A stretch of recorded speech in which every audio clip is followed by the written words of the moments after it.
Hello and welcome to another episode of Family Bond, the show where we talk about love, tradition, growth, and everything in between that makes Nigerian family unique and powerful. I am your host, Emilia. Today we are having a conversation on marriage and masculinity. What changed when a man say I do? And who is better to help us unpack this than a married man and a man that has walked the path? So without further ado, please allow me introduce my guests to you guys and then we get into the question. Welcome, sir. Thank you. It's good to have you here. My pleasure. All right, please introduce yourself to our audience. My name is Samuel Igbe Umahaba. Welcome, sir. Thank you. Welcome. It's good to have you here, and I know you know what we're talking about. But before we get into the serious part of this conversation, I want to ask you, what is one thing that you love about being married? I think my stability. Stability. Stability. Okay. So as a married man, how do you feel waking up in the morning and then seeing your wife beside you? How do you feel? Tell us your mood. Really, it's great.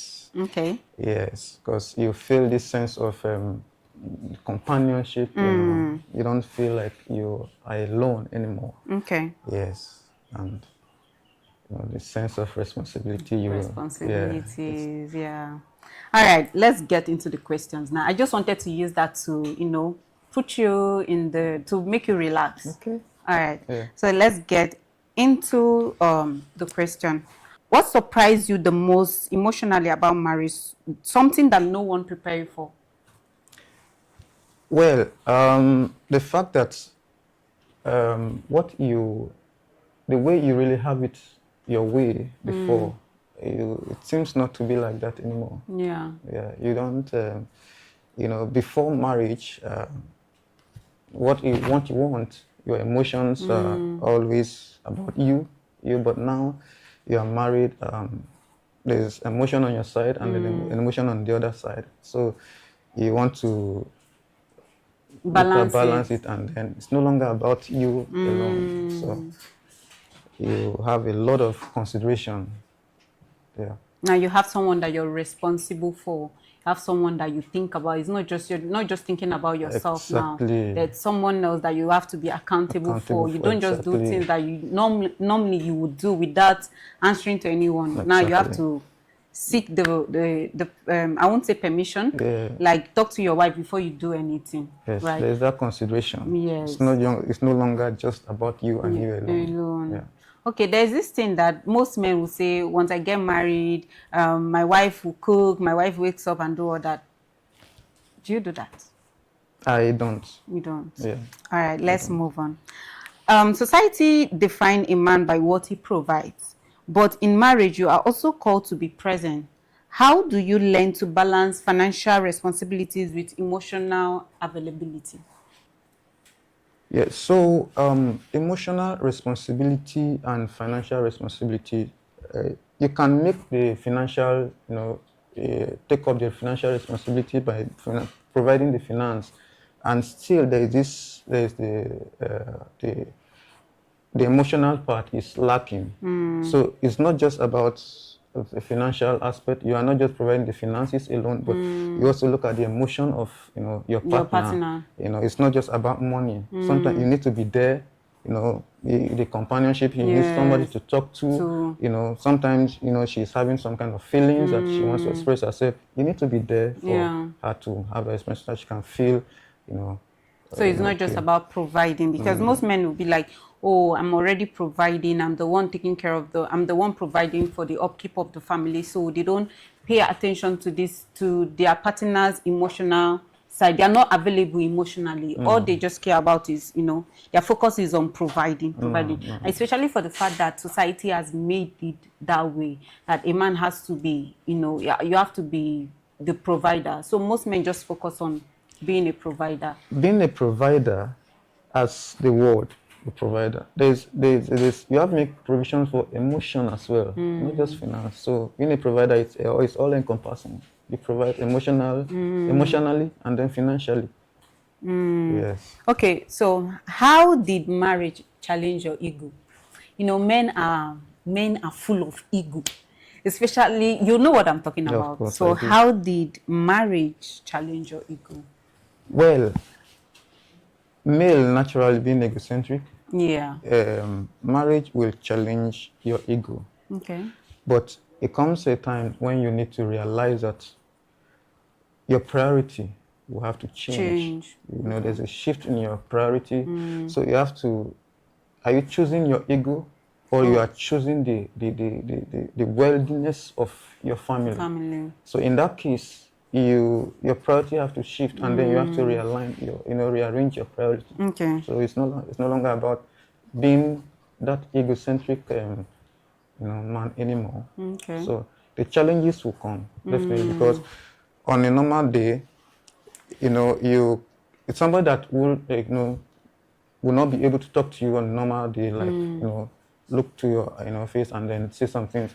He's now saying it, because you guys are married, Yeah. and then she has a right to express herself, Myself. Yes. and then your ego is there. So you have to suppress the ego. Yeah. You have to suppress it for the peace. The peace of And your then, home. yes, Okay, so were there moments where you had to unlearn things you thought made you man enough? yes, Okay, do you care yes, to share those things? Because I yes. mean, there are a lot of men that might be watching this, and they also have these things, and maybe either as single men or married men, and they don't know these things. So maybe your experience and your experience might make one or two person might learn from your experience. So please, Yeah, do okay, you okay. care to share? So, some people think that what makes them men is having it your way. It has to be this dominance, nature, Nature, yeah. you know. But it's not always like that in marriage. Okay. Yes, it's not always like that, because you have to change. Now it's like there's a partner with you. It's a partnership, something. So you are you are not going to be that dominant, because you need to give your partner a space, a chance, to also feel like take ownership of the whole of the marriage, because it's not just about you. It's not about you. Yeah. So, yeah. Okay. So there is this unspoken belief that men shouldn't express too much emotion, especially in front of their wives. What is your take on emotional expression in marriage?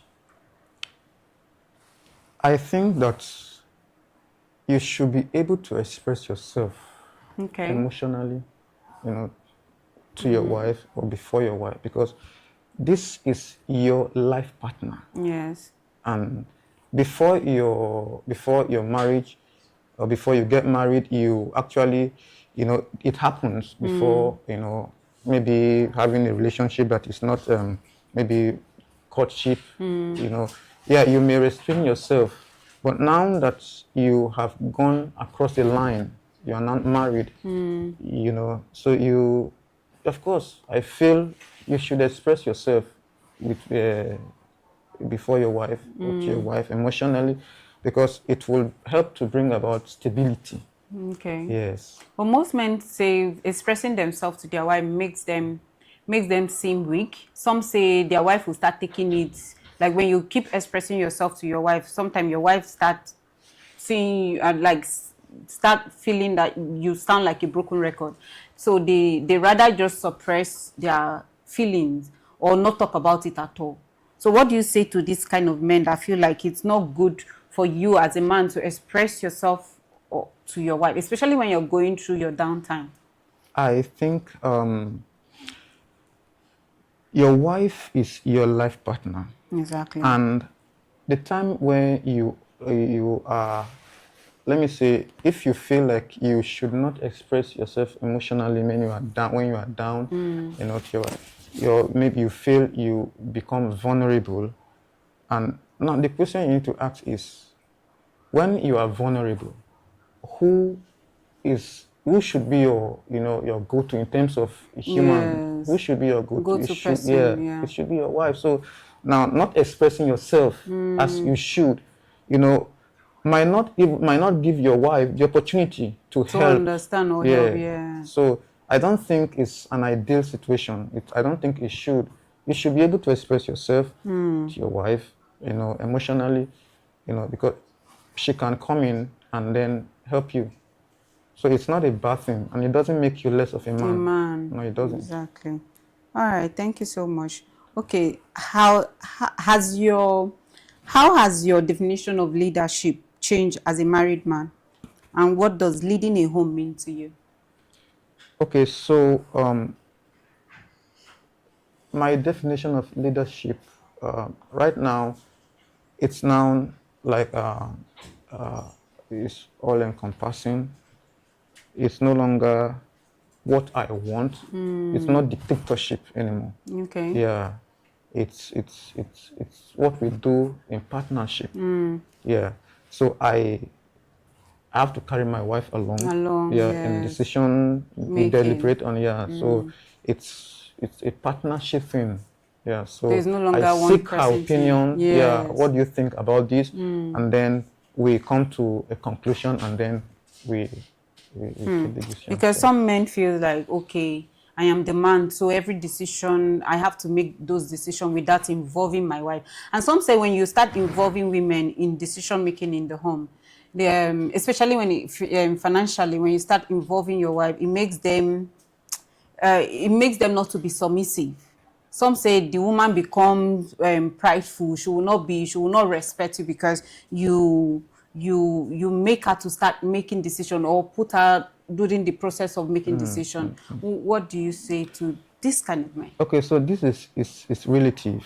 Okay. Yeah, it has to do with individuals now. Yeah, some women actually can take advantage of that. How so? Yeah, they can take advantage of that when they begin to maybe make provisions, you know, the respect goes down. But it shouldn't be so. That doesn't make it right. Okay. And that doesn't mean that it shouldn't be, the man should not, the woman shouldn't, you know, make decisions. Because you can't be right 100% at all times. Yes. So, and the person you married is not is somebody that you knew before time. So you are able to know to some extent the capacity of the person. So that will give you, you know, the chance to allow her make certain decisions. And sometimes you allow her make those decisions even if they are wrong, so that you can now tell them that this that you made is, you know, is wrong. It's wrong. Then some other time you can. Okay. Let me ask you one fun question. How do you resolve conflicts in your home? Wow. How do I resolve conflict? I talk about it. Okay. Yeah. Okay. Yes. When there is conflict, as it is, talk about it, we analyze it. Okay. And then you have to see, you know, you when you analyze it, you see where, you know, who goes wrong and where whatever went wrong. Okay. And then once it becomes, you know, when you analyze it, become open, and then you are able to see, you know, then you can now make adjustments on the correct things. Okay. Yes. So who apologizes first? Sometimes when it's open and then you see that you are wrong, you apologize. I apologize if I'm wrong. Okay. Because sometimes I may do some things without not knowing. Okay. And then when my wife, you know, talks to me and say this and this, I make some decisions and you don't involve her. Yeah, or not really that I don't involve her. Maybe I just want it the way I want it. The way you want it. And then it doesn't go out, you know, out, it doesn't come out right, you know. Then she'll be like, I told you, you know. And at that point, I am sorry. You have to. Yeah, I'm sorry. Because if I don't say I'm sorry, you know, like that I'm sorry, it seems to do a lot of I think to everybody, when you know you're wrong or someone wronged you and then you apologize, sincere apology, because I mean, some men don't know how to give sincere apology. Yeah. They just say the apology for saying sake. Yeah, right. that's the ego. Yes. And we talked about ego. So some men don't know how to give sincere apology. Yeah. So if apology is not just, it's not just for, because I think you wanted to say it makes women calm. Even you as a man, if someone apologizes to you when they wrong you, it calms you down, right? Yes. Okay. Yeah. All right. Thank you so much. Okay, before I let you go, if you were talking to a young man preparing for marriage, what is one mindset or belief about manhood that you would ask him to leave behind? What should he embrace instead? Well, you will leave behind, this traditional masculinity of man has to be like this, has to be like this. You need to create room because it's not always like that. Yeah, It's not always like, you need to create the room to embrace the changes that comes with marriage. If you don't, your marriage is going to have, issues. So you need to create that room for that change, to come in. for growth. Yeah, because it's evolving. Yes. So you are in partnership with somebody, and you are looking up to, to make, to have children in time to come, and then build something, a legacy, and so you need to create room for, let go of certain things and make room for other things that will accommodate. All right, thank you so much. Thank you for sharing your experience and your perspective on the topic marriage and masculinity. Now, this conversation was such a beautiful reminder that marriage isn't just about a change of status. It's an invitation for men to lead with softness, sincerity, and honesty. Now, I want to hear from you, our family-born audience. What do you think? Does marriage redefine masculinity or reveal it? Please leave your comment in the comment section and we'll be glad to hear from you. And if you want to be a part of this show or be a guest on the show, please don't hesitate to reach out to us. I am your host, Emilia, and I will see you on the next episode. Bye-bye.